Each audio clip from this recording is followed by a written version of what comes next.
As KT McFarland is with us here on the set in New York City. Repeating what Jeff just reported there, we've learned that President Biden held a roughly 30-minute conversation with Netanyahu earlier this morning, presumably about going into Rafah. Right. Okay. You think an invasion of Rafah is really imminent? Yes, I do. You know, don't ever underestimate, as President Obama said, don't ever underestimate the ability of Joe Biden to screw things up. He's really screwed this up. Because now Hamas thinks it's won.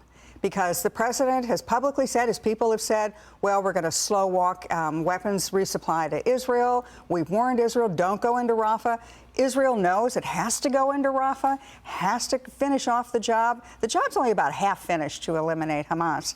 And there's going to be massive civilian casualties. There can't help it because Hamas uses its own people as human shields. You know, what should have been done from the very beginning was pressure Egypt to take the refugees, to take 1 million Palestinians temporarily into the empty Sinai desert, let Israel go in, finish the job with Hamas, clear out the tunnels, destroy the tunnels, and then once Hamas is finished, then the Palestinian civilians could have been let back in to Gaza in a vetted way. The international community could vet them. But now it's going to be just a bloodbath any way you look. So if they do it, and you think they are going to do it, I think they have to do it. Then what happens to America's support of Israel, and what happens within the Democrat Party, already split on this issue?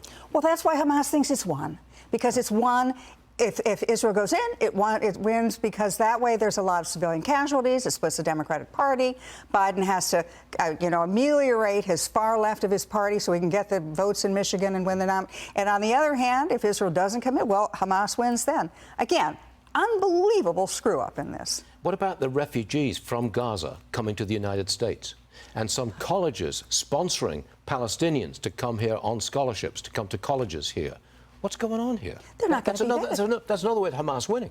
Another way Hamas wins, absolutely. And, look, we already have a massive crisis, a ticking time bomb with all the immigration, the 10, 15, 20 million of illegal immigrants in the country. We can't afford them. They're a national security risk. They're a health risk. They're a financial risk. They're a huge strain on the community. So now we're going to take in Palestinians who we can't vet. We don't know who they are. We're probably going to give them citizenship right away, because that's the whole point of taking in political refugees, is putting them on a path to citizenship. And these are the same people that, remember, Egypt doesn't want, Jordan doesn't want, the Saudis don't want. They think these people are a problem. That's why the only solution would have been to take them out of the Palestinian territories in Gaza, put them temporarily in the middle of the desert in the Sinai, and then let them go back to their homeland. But what happens to the Democrat Party? I think it's got a civil war. It looks like it, It's a civil war over an issue. How can Jewish folks be a part of that party which is actively now supporting Hamas, or letting Hamas win? And supporting genocide. I mean, supporting Hamas.